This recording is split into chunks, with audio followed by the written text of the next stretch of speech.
नमस्कार दोस्तों, स्वागत है आपका मेरे चैनल कॉमिक्स लाइफ में।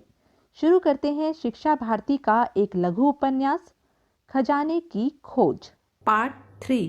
जब वे लोग मुझे किले में खींच ले आए तो मैंने मशाल के उजाले में देखा कि किले में हमारे दल का कोई भी आदमी नहीं था।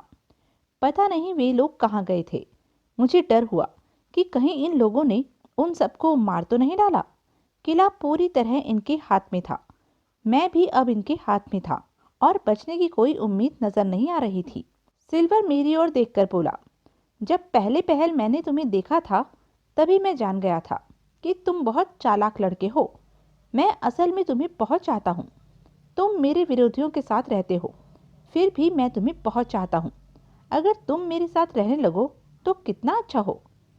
लेकिन इतना तय समझ लो कि अब तुम्हें हमारे साथ ही रहना पड़ेगा, क्योंकि तुम्हारे दल के लोग अब तुम्हें अपने साथ रखने को तैयार नहीं होंगे।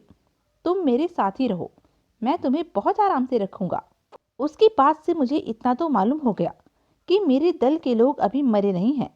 लेकिन सिल्वर ऐसा आदमी था कि उसकी बात पर आसानी से विश्वास करना संभव न था। वह फिर से कहने लगा, तुम इस समय हमारे हाथ में हो, लेकिन हम तुम्हारी जान नहीं लेंगे। हम तो यही कहेंगे कि तुम खुशी खुशी हमारे साथ आ जाओ। मैं तुम्हें सोचने का वक्त देता हूँ, अच्छी तरह सोच लो। मैंने कहा, पहले यह तो बताओ कि तुम लोग यहाँ कैसे पहुँचे हो?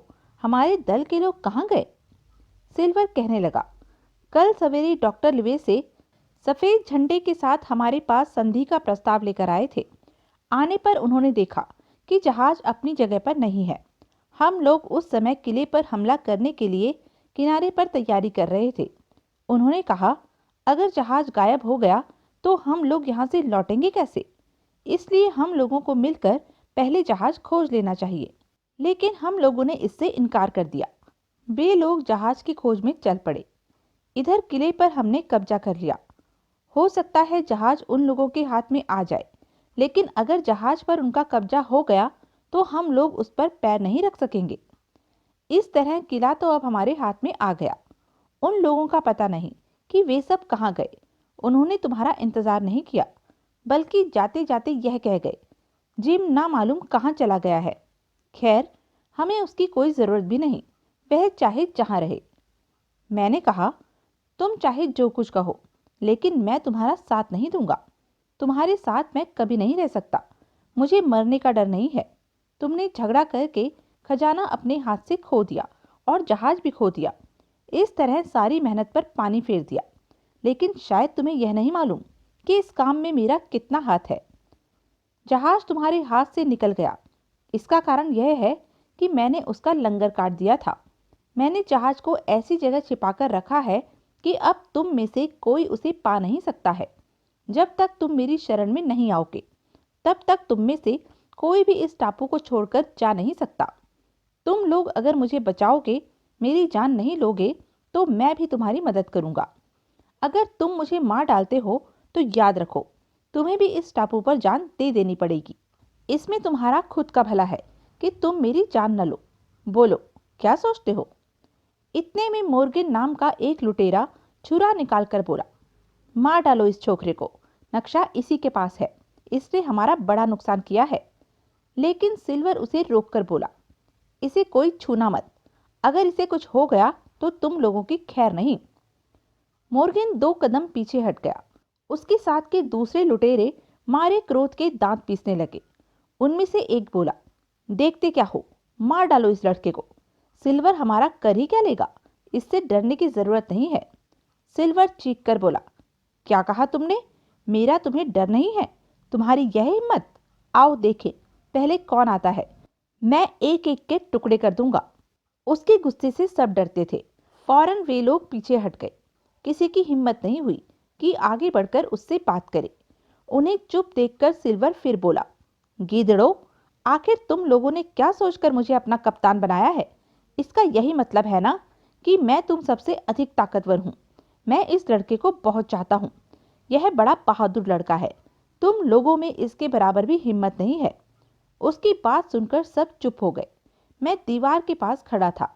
धीरे धीरे सब लोग वहां से चले गए। फिर सिल्वर बोला, देखो मैंने किस तरह तुम्हें बचाया है। अगर मैं ना होता तो अभी ये लोग तुम्हारी जान ले लेते। मैंने जिस तरह तुम्हें बचाया है, क्या इसी तरह कभी मैं आफत में फंसा तो तुम मेरी जान नहीं बचाओगे? मैं चुप रहा। अंत में वह फिर कहने लगा, जहाज ना मालूम कहाँ चला गया है, किसी को पता नहीं। जिम, अगर तुम किसी तरह जहाज का पता लगा लो और यहाँ से जाने की तैयारी करो तो मुझे अपने साथ ले जाना न भूलना। अच्छा, और सुनो, आज से मैं डॉक्टर और ट्रेलॉनी का साथ देने को तैयार हूँ। मैं जानता हूँ कि जहाज बहकर कहीं डूब नहीं गया है। जहाज को उन्हीं लोगों ने कहीं छिपा रखा है। अच्छा, यह तो बताओ जिम, तुम्हारे डॉक्टर ने खजाने का नक्शा मुझे क्यों दे दिया? यह कहकर सिल्वर ने नक्शा मेरे सामने रख दिया। मैं फौरन पहचान गया कि यह वही नक्शा था जो डॉक्टर के पास था। मेरी समझ में कुछ नहीं आया। आखिर डॉक्टर ने यह नक्शा इसे क्यों दे दिया? यह तो उसका दुश्मन था। सिल्वर कहने लगा, पता नहीं इस तरह नक्शा मुझे दे देने के पीछे क्या राज है। वे लोग इतनी आसानी से नक्शा मुझे सौंप देंगे, इसकी मुझे उम्मीद नहीं थी। हो सकता है इसके पीछे उनकी कोई बहुत बड़ी चाल हो। सिल्वर इधर मुझसे बातें कर रहा था और उधर उसके कुछ साथी बाहर बैठकर आपस में सलाह मशवरा कर रहे थे। देर तक उनकी बैठक होती रही। फिर अचानक उनमें से एक अंदर आया और सलाम करके सिल्वर से मशाल मांगने लगा। सिल्वर ने मशाल दे दी। जब वह मशाल लेकर चला गया तब अंदर बिल्कुल अंधेरा हो गया। हम दोनों अंधेरे में बैठे रहे। सिल्वर अब मुझसे एक मित्र की तरह बातें करने लगा। बोला, कितनी अच्छी हवा चल रही है, क्यों है ना जिम? इतने में मेरी नज़र अपने पास वाली दीवार पर पड़ी और मैंने देखा कि उसमें एक छोटा सा छेद है। मैं अंधेरे में उस छेद की ओर बढ़ गया और उसमें आंख लगाकर बाहर का दृश्य देखने लगा। मैंने देखा कि बाहर सब लुटेरे गोल घेरा बांधकर खड़े थे। उनमें से एक आदमी घुटनों के बल बैठा था। उसने सामने बाइबिल रखी हुई थी और उसके हाथ में एक तलवार चमक रही थी। ऐसा लगता था जैसे वे लोग आपस में बाइबल को छूकर कोई प्रतिज्ञा कर रहे थे। मैंने सोचा कि कहीं ये मुझे और सिल्वर को मारना तो नहीं चाहते हैं। हो सकता है इन्होंने अभी बैठकर यही तय किया हो। थोड़ी देर में वह आदमी उठकर खड़ा हो गया। इसके बाद सब अंदर आ गए। 5-6 आदमी सिल्वर के सामने आकर खड़े हो गए। फिर उन्होंने एक आदमी को सिल्वर की ओर धकेला। सिल्वर बोला, आओ, डरते क्यों हो? मैं तुम्हें खा नहीं जाऊंगा। यह तुम हाथ में क्या लाए हो? क्या इन लोगों ने तुम्हें अपना दूध बनाया है? तो तुम डरते क्यों हो? लाओ देखें क्या लिख कर लाए हो। उसकी बात सुनकर उस आदमी को थोड़ी हिम्मत आई। वह कुछ आगे बढ़ा और फिर उसने सिल्वर के हाथ में एक कागज रख दिया। कागज देते ही वह वहां से भागकर चला गया। सिल्वर कागज की ओर देखता रहा और फिर बोला, अच्छा, यह तो काला निशान है और यहाँ तुम लोगों को कागज कहाँ से मिला? अच्छा, यह तुमने बाइबल फाड़कर उसमें से कागज निकाला है। छी छी। लुटेरों में एक लंबा चौड़ा आदमी भी था। वह बोला, सिल्वर, इन बेकार की बातों को बंद करो। हम लोगों ने बहुत सोच विचार कर तुम्हें यह काला निशान सौंपा है। अब तुम पूरी चिट्ठी पढ़ लो। सिल्वर बोला, ठीक है जॉर्ज, अभी देखता हूँ क्या लिखा है। वाह, यह तो तुम्हारी लिखावट मालूम होती है। बड़ा साफ लिखते हो, जैसे बिल्कुल छापे के अक्षर हों। अच्छा, अब समझा। तो कप्तान बनने की अब तुम्हारी बारी है। ठीक है भाई, ठीक है। अगर सब चाहते हैं तो तुम ही कप्तान बन जाओ। जॉर्ज कहने लगा, हाँ, ये लोग अब तुम्हें कप्तान मानने को तैयार नहीं हैं। कहो तो तुम्हारे सामने सबका मत ले लिया जाए। अरे रहने भी दो, बड़े मत लेने वाले बने हो। खैर, यह मजाक बंद करो।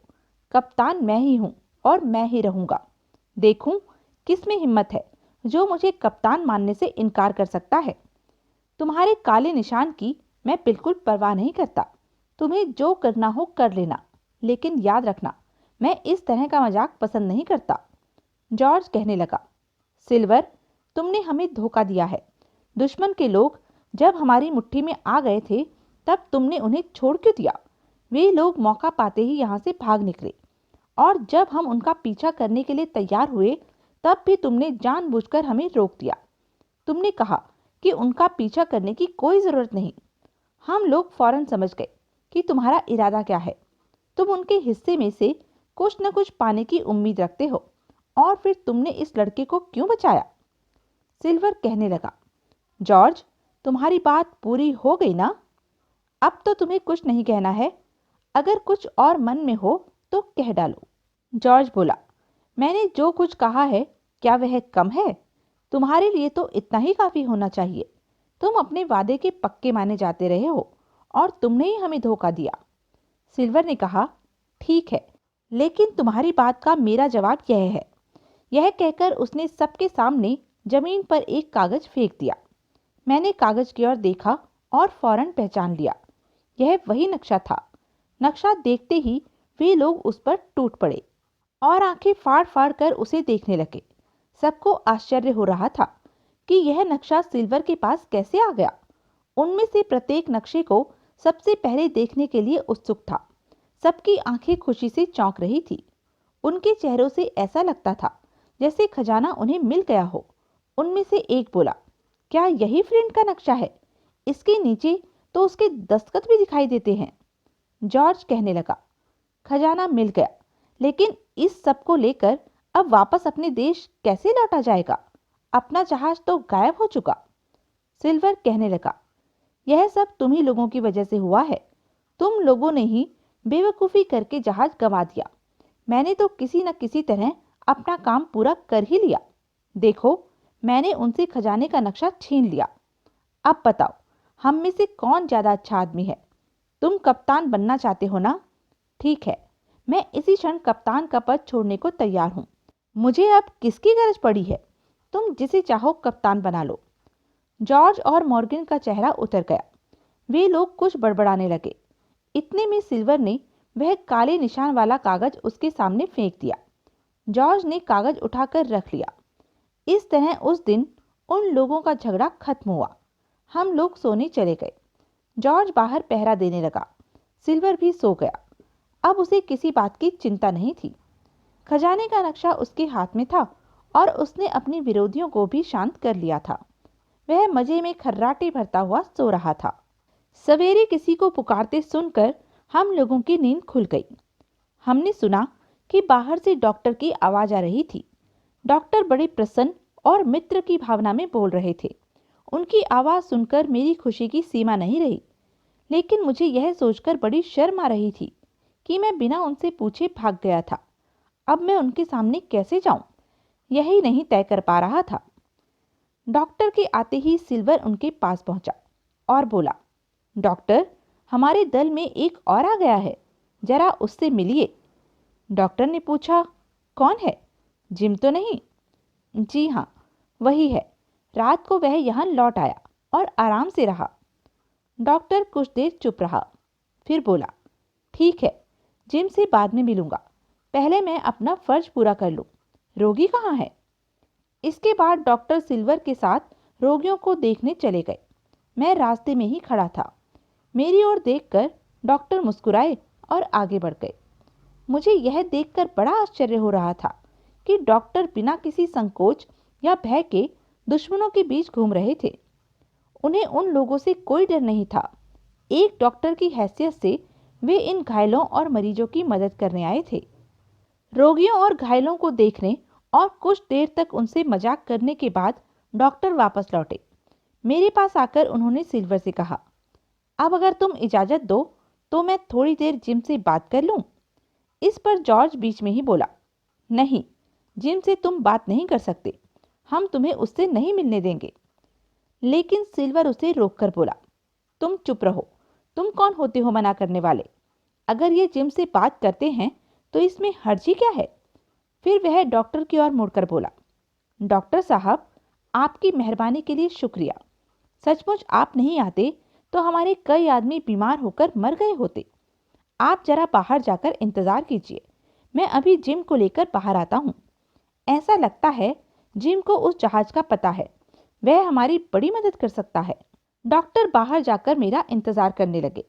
थोड़ी देर बाद सिल्वर मुझे लेकर बाहर पहुंचा। उसने डॉक्टर से कहा, डॉक्टर साहब, इतना आप याद रखिए कि मैंने जिम की जान बचाई है। अगर मैं ना होता तो मेरे साथियों ने इसे देखते ही मार डाला होता, लेकिन ऐसा करने के कारण मुझे अपने साथियों से झगड़ा मोल लेना पड़ा है। वे लोग मुझसे बहुत नाराज हैं। अगर उनकी चले तो वे एक क्षण भी मुझको जिंदा न रहने दे। इसलिए मैं आपसे प्रार्थना करना चाहता हूँ कि आप जिम के साथ साथ मेरी जान बचाने की कोशिश करें। मैं यह आपसे भीख मांग रहा हूँ। मैं चाहता हूँ कि मुझे भी आप अपने साथ जहाज में ले चलें। अच्छा, अब आप जिम को थोड़ी दूर आगे ले जाकर इससे बातचीत कर लीजिए। मैं यहीं खड़ा हूँ। यह कहकर सिल्वर वहां से कुछ दूर हटकर एक पेड़ के पास खड़ा हो गया। डॉक्टर ने मुझे अपने पास बुलाकर कहा, जिम, यह तुमने क्या किया? मेरी समझ में यह नहीं आता कि तुम यहाँ कैसे आ गए। ऐसे मौके पर, जबकि तुम्हें हमारा साथ देना चाहिए था, तुम हमें छोड़कर चले आए। हमारा कप्तान लड़ाई में घायल हो गया है। उसे तुम्हारी मदद की जरूरत थी, लेकिन तुम ऐसे मौके पर भाग गए। क्या तुमने यह ठीक किया? डॉक्टर की यह बात सुनकर मुझे रोना आ गया। फिर मैंने डॉक्टर को पूरा किस्सा कह सुनाया और यह भी बताया कि जहाज इस समय कहाँ खड़ा है। यह सुनकर डॉक्टर ने कहा, अच्छा, तो यह बात थी। जहाज को तुमने छिपाया है। शाबाश। अच्छा जिम, बाकी बातें तो बाद में होंगी। तुमने बहुत काम किया। तुमने बेनगन को खोज निकाला और जहाज को छिपा दिया, लेकिन अभी तुम्हें इन्हीं लोगों के कब्जे में रहना पड़ेगा। किसी न किसी तरह हम तुम्हें छुड़ाने की कोशिश करेंगे। फिर उन्होंने दूर खड़े सिल्वर को आवाज देकर कहा, सिल्वर, अच्छा, अब मैं चलता हूँ। देखो, खजाना खोजने में जल्दबाजी मत करना। सिल्वर पास आकर बोला, यह आप क्या कह रहे हैं डॉक्टर साहब? जल्दी तो हमें करनी ही पड़ेगी। अब तो बिना खजाना खोजे मेरी या इस लड़के की जान बचाना मुश्किल है। लेकिन डॉक्टर, एक बात मेरी समझ में नहीं आती कि आखिर आपने नक्शा मुझे क्यों दे दिया और आप लोग किला छोड़कर चले क्यों गए? डॉक्टर कुछ देर तक सोचकर बोले, देखो, मुझे जो कुछ तुमसे कहना था वह मैं तुम्हें कह चुका हूँ। इससे ज़्यादा बताने का हक इस समय मुझे नहीं है। मौका आने पर तुम्हें सब कुछ मालूम हो जाएगा। फिर भी मैं तुम्हें वचन देता हूँ कि अगर हम दुश्मनों के हाथ से बच गए तो तुम्हें बचाने की कोशिश करेंगे। सिल्वर ने चुपचाप डॉक्टर को धन्यवाद दिया। डॉक्टर बोले, अच्छा, अब मैं चलूं। जिम तुम्हारे साथ ही रहेगा। यह तुम्हारे बहुत काम आ सकता है। इसका ख्याल रखना। यह कहकर डॉक्टर फौरन वहां से जंगल की तरफ चला गया। डॉक्टर के जाने के बाद सिल्वर मुझसे कहने लगा, जिम, मैंने तुम्हारी जान बचाई और तुमने मेरी जान बचाई। मैं इसे कभी नहीं भूलूंगा। तुम डॉक्टर के साथ जाने के बजाय मेरे साथ रुकना पसंद कर रहे हो, यह भी कभी नहीं भूलूंगा। मुझे आशा है कि आगे भी तुम मेरा साथ दोगे, क्योंकि मेरे साथियों में अब कोई भी मेरा मित्र नहीं है। तुम्हारे अलावा यहाँ मैं और किसी का भरोसा नहीं कर सकता। अच्छा, चलो, किले में चला जाए। थोड़ी ही देर बाद हम लोग खजाने की खोज में निकलेंगे। लेकिन इतना याद रखना कि तुम मुझसे दूर जाने की कोशिश न करना, वरना ये लोग तुम्हें भी मारना चाहते हैं। इसी बीच एक आदमी ने कहा, सिल्वर, खाना तैयार है, चलो। हम लोग अंदर चले गए। सब बैठकर खाना खाने लगे। उस दिन सबने खूब कसकर खाना खाया। फिर सिल्वर बोला, साथियों, हम लोगों को जिस चीज़ की ज़रूरत थी वह अब हमारे हाथ में आ गई है। हम खजाने का नक्शा चाहते थे, वह हमें मिल गया है, लेकिन जहाज नहीं मिला। जहाज को उन लोगों ने कहाँ छिपा रखा है इसका कोई पता नहीं। लेकिन जहाज को खोजने के पहले हमें खजाना खोज लेना चाहिए। उसके बाद हम जहाज को खोजते रहेंगे। उसके सब साथी चुपचाप बैठे उसकी बातें सुन रहे थे। कुछ देर रुककर वह बोला, अब आगे से जिम हमारे साथ ही रहेगा। यह बड़ा बहादुर और होशियार लड़का है। इसकी मदद से हम लोग जहाज खोज सकेंगे। यह जहाज के बारे में सब कुछ जानता है और फिर जहाज पर बैठकर हम लोग अपने देश आसानी से लौट जाएंगे और हमारे विरोधी देखते रह जाएंगे। उसकी बात सुनकर उसके सब साथी बहुत खुश हुए। मुझे लगा कि सिल्वर बड़ा चालाक आदमी है। वह दोनों तरफ के लोगों को खुश रखने की कोशिश कर रहा था। अब हम लोग खजाने की खोज में जाने की तैयारी करने लगे।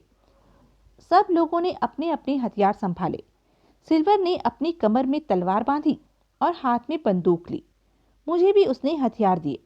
फिर मेरी कमर में मजबूत सी रस्सी बांधकर उसका एक सिरा अपने हाथ में पकड़ा। कभी हाथ खाली करना होता था तो वह रस्सी को दांतों से दबा लेता था, लेकिन छोड़ता नहीं था। इस तरह तैयार होकर हम लोग खजाने की खोज में चल पड़े। नक्शे के मुताबिक चलते चलते हम लोग पहाड़ के पास आ पहुंचे। वहां कई छोटे बड़े पेड़ थे। हमें उस जगह का सबसे ऊंचा पेड़ खोजना था, क्योंकि उस नक्शे में एक सबसे ऊंचे पेड़ के पास ही खजाना दिखाया गया था। इतने सारे पेड़ों के बीच सबसे ऊंचा पेड़ खोजना आसान काम नहीं था। पहाड़ की तलहटी में एक छोटा सा झरना बह रहा था। धीरे धीरे हम लोग पहाड़ की चढ़ाई चढ़ने लगे। जैसे जैसे ऊपर चढ़ते जा रहे थे, पहाड़ की चढ़ाई भी बढ़ती जा रही थी। आसपास के पेड़ों पर रंग बिरंगे फूल खिले हुए थे। हवा में फूलों की खुशबू भरी हुई थी। सब लोग मस्ती में इधर उधर टहलते हुए आगे बढ़ रहे थे। मैं और सिल्वर सबसे पीछे रह गए। एक तो वह लंगड़ा था और दूसरे उसने मेरी रस्सी पकड़ रखी थी, इसलिए वह तेजी से चल नहीं पाता था। हम लोग धीरे धीरे आगे बढ़ रहे थे। कभी कभी किसी चट्टान को पार करते समय मैं अपने हाथ का सहारा देकर उसे ऊपर खींचता था। हम लोग करीब आधा मील ऊपर चढ़ाए थे। पहाड़ की चोटी अब थोड़ी ही दूर रह गई थी। हम लोग आपस में एक दूसरे से बातें करते और मजाक करते हुए चल रहे थे। हमारे दल के कुछ लोग हमसे कुछ आगे बढ़ गए थे। उनसे बातचीत करते समय हम लोगों को काफी जोर से चिल्लाना पड़ता था। इतने में अचानक पेड़ों के बीच से किसी के जोर से चीखने की आवाज आई। फिर फौरन ही दूसरी चीख सुनाई दी। चीख सुनकर हमारे साथियों में भगदड़ सी मच गई। सबके चेहरे का रंग उड़ गया। साफ जाहिर था कि सभी पूरी तरह डर गए थे। इतने में फिर किसी की दबे हुए स्वर में कुछ गाने और चीखने की आवाज आई। सब लोग इकट्ठे होकर धीरे धीरे उधर ही बढ़ चले। कुछ दूर जाने पर हमने देखा कि एक पेड़ के नीचे किसी की गठरी पड़ी हुई थी। उसके पास ही कुछ कपड़े के फटे टुकड़े पड़े हुए थे। यह सब देखकर हम लोगों का दिल धड़कने लगा। जॉर्ज आगे बढ़कर उन कपड़ों को एक लकड़ी से टटोलने लगा और फिर बोला, यह तो किसी जहाजी के कपड़े मालूम होते हैं। सिल्वर कहने लगा, और क्या, इस टापू पर जहाजी ही तो आकर मरते हैं, वरना यहाँ कोई पादरी थोड़े ही खजाने की खोज में आता है।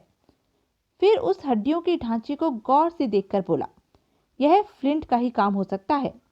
फ्लिंट के साथ 6 खलासी थे। उसने एक एक करके सभी को मार डाला होगा। इस पिंजरे को देखकर लगता है कि यह कोई लंबा आदमी था। मॉर्गन, तुम्हें याद है, फ्लिंट के साथ डाइस नाम का एक लंबा खलासी रहता था। हो सकता है ये डाइस की हड्डियां हो। हाँ, डाइस को मैं अच्छी तरह जानता था। टापू पर उतरते समय वह मुझसे छुरा मांग ले गया था। सिल्वर कहने लगा, अरे, ईश्वर की कृपा से फ्लिंट जिंदा नहीं है। अगर वह जिंदा होता तो आज किसी को टापू पर पैर नहीं रखने देता। हम लोगों की भी आज यही दशा होती। हाँ, इसमें तो कोई शक नहीं कि फ्लिंट मर गया है, क्योंकि उसके मरने के समय मैं वहां मौजूद था।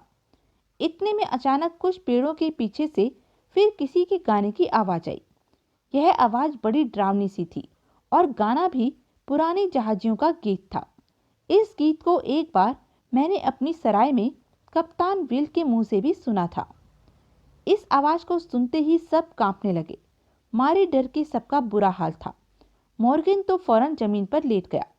इतने में एक खलासी बोला, यह आवाज तो और किसी की नहीं, सिर्फ फ्लिंट की आवाज हो सकती है। कुछ देर तक तो आवाज आती रही। फिर आवाज इस तरह से बंद हो गई जैसे किसी ने गाने वाले का गला घोंट दिया हो। सिल्वर खुद भी पूरी तरह डर गया था, लेकिन फिर वह हिम्मत करके बोला, इस तरह यहाँ बैठे रहने से काम नहीं चलेगा। तुम लोग इस तरह डर क्यों रहे हो? यह किसी भूत प्रेत की नहीं, बल्कि किसी आदमी की आवाज मालूम होती है। आओ, चलकर देखा जाए, यह कौन है। सिल्वर की यह बात सुनकर सबका डर कुछ कम हुआ, लेकिन फिर इतने में आवाज सुनाई दी, डर्बी मैग्रो, डर्बी मैग्रो, थोड़ी शराब डर्बी। यह सुनकर फिर सबका खून ठंडा हो गया। एक आदमी बोला, अब आगे बढ़ना बेकार है, चलो हम लोग लौट चलें। इतने में मॉर्गन बोला, मुझे तो बड़ा डर लग रहा है। हे भगवान, इन्हीं शब्दों को बोलते हुए तो फ्लिंट मरा था। मुझे अच्छी तरह याद है, ये उसके आखिरी शब्द थे। लेकिन सिल्वर अब घबरा नहीं रहा था। हालांकि उसके होंठ अब भी कांप रहे थे। वह धीरे धीरे बोला, लेकिन इस टापू पर डर्बी नाम के आदमी को कोई नहीं जानता। बस हम कुछ गिने चुने आदमी डर्बी को जानते थे। खैर, इस तरह डरने की कोई जरूरत नहीं। चलो, मैं आगे आगे चलता हूँ, तुम लोग मेरे पीछे आओ। आदमी हो या भूत प्रेत, मुझे किसी से कोई डर नहीं है। अगर फ्लिंट मरकर भूत बना है तब भी मैं यहाँ से अपना काम पूरा किए बिना नहीं लौटूंगा। यहाँ से थोड़ी ही दूर पर खजाना कहीं छिपा होगा। अब इतनी दूर तक आकर क्या यहाँ से हम खाली हाथ लौट जाएंगे? इतने में एक दूसरा खलासी बोला, सिल्वर की बात सच मालूम होती है। लगता है कि यह आवाज फ्लिंट की नहीं है। जरा ठहरो, शायद मैंने इस आवाज को कहीं सुना है। इतने में अचानक सिल्वर बोला, बेनगन, हो सकता है यह बेनगन की आवाज हो। फिर एक खलासी बोला, हाँ ठीक है, यह बेनगन की आवाज हो सकती है। अब सबका डर खत्म हो गया था। लोगों के चेहरों पर थोड़ी सी हिम्मत झलकने लग गई थी। सब लोग सिल्वर के पीछे पीछे चलने लगे। कुछ ही देर में हम ऊपर पहुंच गए। मैंने दूर से देखा कि वहां एक पेड़ सब पेड़ों से अधिक लंबा दिखाई दे रहा है। जॉर्ज मेरी नाम का खलासी सबसे आगे चल रहा था। अचानक कुछ दूर जाकर रुक गया। तब तक सिल्वर भी वहां पहुंच गया। यह क्या? हमने देखा कि कोई 2-3 गज की दूरी पर एक बड़ा सा गड्ढा खोदा हुआ है। गड्ढे में लकड़ी के कई छोटे मोटे टुकड़े दिखाई दे रहे थे। उनमें से एक पर वॉलरस लिखा था। गड्ढे में कई जगह घास उगाई थी। वॉलरस फ्लिंट के जहाज का नाम था। अब यह स्पष्ट था कि खजाना किसी को मिल गया है। खजाना लेकर कोई भाग निकला है। 70 लाख पाउंड की रकम वहां से गायब हो चुकी है। खजाने को गायब देखकर सबका दिल बैठ गया। हमारे साथियों के चेहरे इस तरह उतर गए जैसे उन्हें बहुत बड़ा सदमा पहुंचा हो। इतनी दूर आने की जो मुसीबतें उठाई हैं, वे सब बेकार साबित हुई। सारी मेहनत मिट्टी हो गई। उन्हें यह उम्मीद थी कि शायद कुछ हाथ लग जाए। सिर्फ सिल्वर ही अपनी जगह चुपचाप खड़ा था। गड्ढे में उतरकर लुटेरे बड़ी उतावली से इधर उधर कुछ ढूंढ रहे थे, लेकिन किसी के हाथ कुछ नहीं लगा। सिर्फ मोर्गन को सोने की 2 मोहरें मिली। वह सिल्वर की ओर देखकर बोला, देखा, सोने की 2 मोहर, इतनी मेहनत का फल सिर्फ 2 मोहरें। तुमने जो हीरे मोती के ढेर की बात कही थी, वह सब कहाँ है? यह कहकर वह दांत पीसने लगा। ऐसा लगा जैसे वह सिल्वर को कच्चा चबा जाएगा। सिल्वर बोला, जरा और देखो, शायद कुछ और हाथ लग जाए। इतने में मेरी गुस्से से थूक कर बोला, भाइयों, तुम लोग सिल्वर की बात सुन रहे हो ना? इसने हमें धोखा दिया है। इसे पहले से सब कुछ मालूम है। यह उन लोगों के साथ मिला हुआ है जो खजाना लेकर भाग गए हैं। सिल्वर बोला, वाह, यह खूब कहा तुमने।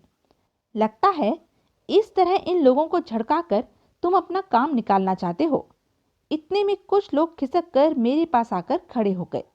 एक तरह से उन लोगों ने हम दोनों को घेर लिया था।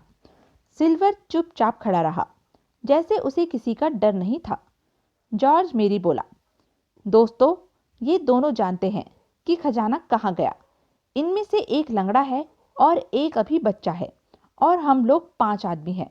हमें इनसे डरने की क्या जरूरत है? देखते क्या हो, इन्हें जिंदा मत छोड़ो।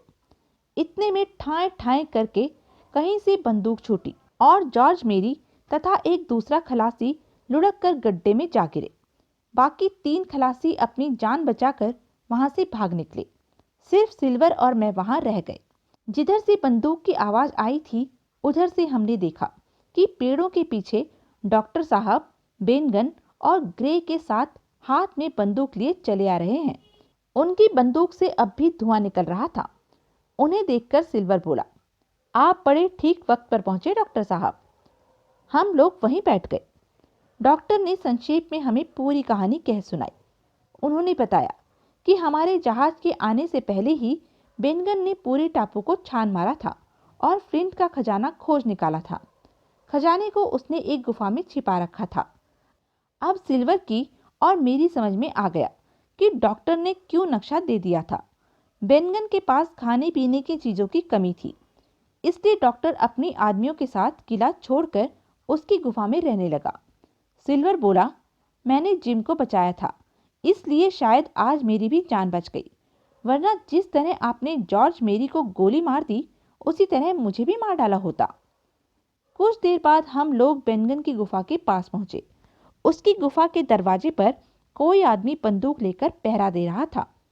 पास जाकर देखा कि वह ट्रिलोनी था। हम लोगों ने अपने अपने रुमाल हिलाकर एक दूसरे का स्वागत किया। सिल्वर को देखते ही ट्रिलोनी ने कहा, तुम बड़े भयानक आदमी हो, तुम्हें तो फांसी पर लटकाना चाहिए, लेकिन डॉक्टर का ख्याल करके मैं तुम्हें छोड़ देता हूँ। सिल्वर चुप रहा और चुपचाप ही उसने हम लोगों को धन्यवाद दिया। इसके बाद हम सब गुफा के अंदर दाखिल हुए। यह गुफा काफी लंबी चौड़ी थी। अंदर एक कोने में एक छोटा सा झरना बह रहा था। बीच में आग जल रही थी, जिसके पास ही हमारे जहाज का कप्तान स्मोलेट लेटा हुआ था। गुफा के एक कोने में सोने की मोहरों और तरह तरह के सिक्कों के ढेर लगे हुए थे। यही फ्लिंट का खजाना था। इतनी मुसीबतें उठाने के बाद आज यह खजाना मिला था। इसकी खोज में अब तक हमारे जहाज के 17 आदमी अपनी जान गंवा चुके थे। मुझे देखकर कप्तान बोला, अरे जिम हॉपकिंस, कहाँ थे तुम अब तक? अरे सिल्वर भी आ गया, कैसे आ पहुंचे तुम लोग यहाँ तक? सिल्वर बोला, आप लोगों ने मुझे जहाज पर रसोइये का काम सौंपा था, मैं उस फर्ज को पूरा करने यहाँ आया हूँ। उस रात हम लोगों ने खूब आनंद मनाया। इतनी खुशी हमें अपने जीवन में कभी नहीं हुई थी।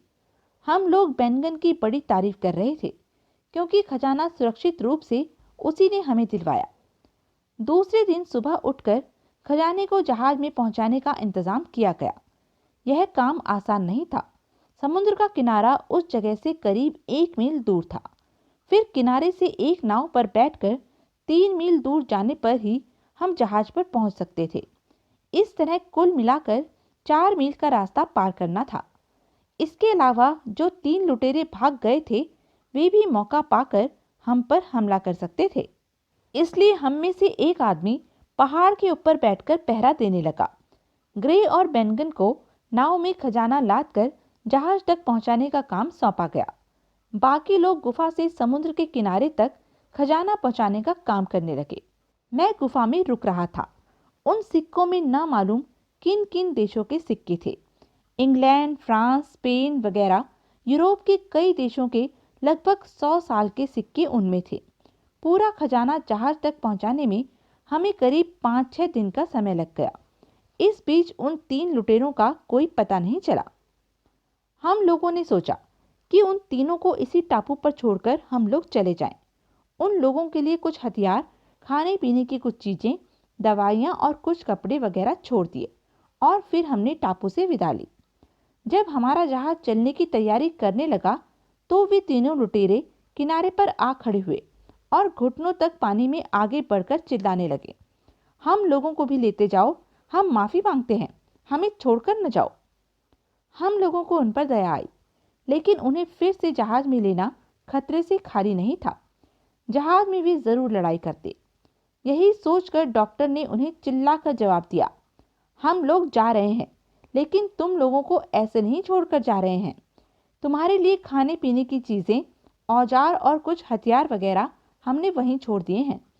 तुम लोग अपने लिए एक नाव बना लेना, फिर घर लौट आना। और इस तरह हमारा जहाज आगे बढ़ा। थोड़ी ही देर में टापू आंख से ओझल हो गया। अब चारों ओर पानी ही पानी था। जहाज पर हम लोग बहुत थोड़े से ही आदमी थे, इसलिए हम लोगों को खूब मेहनत करनी पड़ती थी। कुछ ही समय में हम लोग बहुत थक गए। यह तय किया गया कि रास्ते में किसी छोटे बंदरगाह पर जहाज रोक देंगे और वहां से कुछ खलासियों को ले लेंगे। शाम तक हमारा जहाज एक बंदरगाह में लगा। मैं डॉक्टर और ट्रिलोनी के साथ जहाज से उतरकर किनारे पर घूमने लगा। वहां तरह तरह की चीजें खाने को मिल रही थी। बहुत दिनों से हम लोगों ने मिठाई नहीं खाई थी, इसलिए हम लोग दुकान में घुस गए। काफी देर के बाद हम लोग लौटकर जहाज पर पहुंचे। फौरन बेनगन दौड़ता हुआ हमारे पास आया और कहने लगा, सिल्वर एक नाव में बैठकर भाग गया। जाते जाते वह एक छोटी सी थैली लेता गया है, शायद 300-400 मोहरे ले गया है। सिल्वर के इस तरह अचानक चले जाने से हम सबको बड़ी खुशी हुई। किसी ने कहा, चलो अच्छा हुआ, आफत टली, बहुत सस्ते में जान छूटी। कुछ दिनों की यात्रा के बाद हम लोग ब्रिस्टल के बंदरगाह में आ पहुंचे। खजाने को हम लोगों ने बराबर हिस्सों में बांट लिया। अपने अपने हिस्से को जिस तरह जिसका मन आया खर्च करने लगा। कुछ लोगों ने तो हफ्ते 2 हफ्ते में ही सारा रुपया खा पीकर खत्म कर दिया और कुछ ने अपनी जिंदगी भर के लिए बचाकर रख लिया। कप्तान स्मोलेट ने जहाज का काम छोड़ दिया और आराम से जिंदगी काटनी शुरू की। ग्रे ने शादी कर ली और अपना एक जहाज खरीद लिया। बेंगन कुछ ही दिनों में सारा रुपया खत्म करके फिर भिखमंगा हो गया। सिल्वर का क्या हुआ, इसका किसी को पता नहीं चला। डॉक्टर और ट्रिलोनी के साथ मैं अपने घर लौट आया। अपनी माँ से मिलकर मैं कितना सुखी हुआ, इसका अंदाजा आसानी से लगाया जा सकता है। लेकिन अब भी मैं उस विचित्र टापू की बात भूला नहीं हूँ। रात में कभी कभी अब भी मैं वहाँ के सपने देखता हूँ। तो यह था शिक्षा भारती का एक लघु उपन्यास। ऐसे ही रोमांचक उपन्यास के लिए बने रहें मेरे साथ। और हाँ, मेरे चैनल को लाइक, शेयर और सब्सक्राइब करना ना भूलें। धन्यवाद। तो यह थी अब तक की कहानी। आगे की कहानी जानने के लिए बने रहें मेरे साथ। और हाँ, मेरे चैनल को लाइक, शेयर और सब्सक्राइब करना ना भूलें। धन्यवाद।